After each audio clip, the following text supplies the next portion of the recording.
Let me tell you a story that changed how I see indoor plants. Not just as greenery, but as guardians of energy, fortune, and well-being. It all began with a simple jade plant, often called the lucky plant, that I placed near my front door. I wasn't expecting anything magical. I just liked its plump, glossy leaves and low-maintenance charm. But what unfolded over the next few months was a surprising transformation, not just of the plant itself, but of my space, energy, and even the way my garden grew. Jade plant, known botanically as Crassula ovata, has been called many things over the centuries: money plant, friendship tree, lucky charm. It's revered in feng shui for attracting prosperity and warding off negative energy, especially when placed in entryways. And while I'm usually skeptical of garden lore, something about this plant's resilience made me curious. I placed a healthy young jade in a terracotta pot just inside the front entrance, northeast facing to be specific, and within weeks I noticed something strange: new leaves pushing out faster than I'd ever seen. This plant wasn't just surviving, it was thriving, and so was everything else near it. The science behind it, of course, is more grounded than mystical. Jade plants are succulents, and like all succulents, they store water in their thick leaves, enabling them to go long stretches without irrigation. But more than that, their placement in high-traffic, high-light areas like front doorways allows them to soak in filtered sunlight for hours each day, ideal for their growth pattern. What I didn't realize was how much my daily routines began to shift around this plant. I watered it less frequently, only when the soil felt dry down to the second knuckle. I gently wiped its leaves every week to keep dust from blocking photosynthesis. These small rituals made me more present, more observant, and without even planning it, I started replicating this mindful care across all my plants.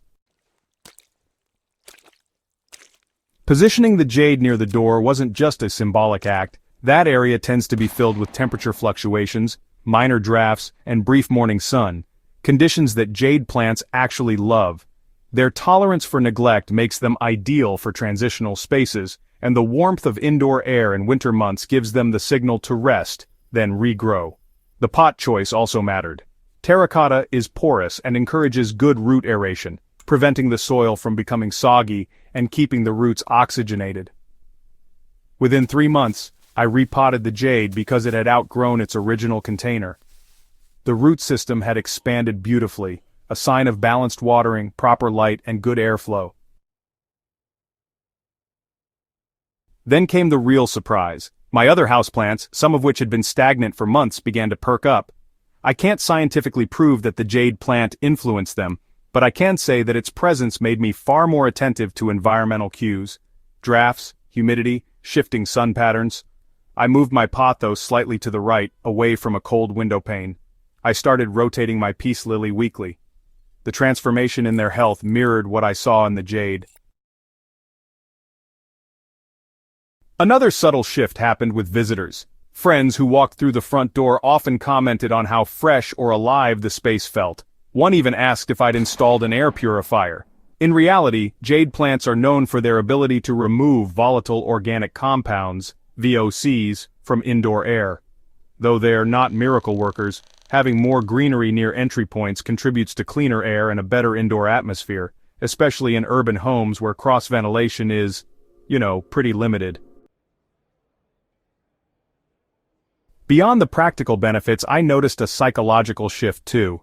Starting the day by walking past something thriving, green, and resilient gave me an unexpected boost. It became a quiet morning ritual, checking its leaves, feeling the soil, adjusting its placement. It's amazing how such a simple act of tending to a plant can reconnect you to natural rhythms, even in the busiest urban life. Since then, I've experimented with other so-called lucky plants near entryways, money tree, peace lily, and even a pot of basil. And while each has its charm, the jade remains the champion. It's forgiving, symbolic, and surprisingly impactful, both horticulturally and emotionally. Its growth reminded me that gardening isn't just about soil, sun, and water. It's about relationship, rhythm, and place. If you're considering a plant to start your indoor garden journey, or just want to bring a new layer of energy to your home, I can't recommend the jade plant enough. Place it where it catches a few hours of indirect light, water sparingly, and watch not just the plant but your awareness and space evolve around it. If you found this story insightful and want more grounded gardening wisdom rooted in experience, make sure to subscribe to Dirt Decoded and share this video with a fellow plant lover. Let's grow something good, together.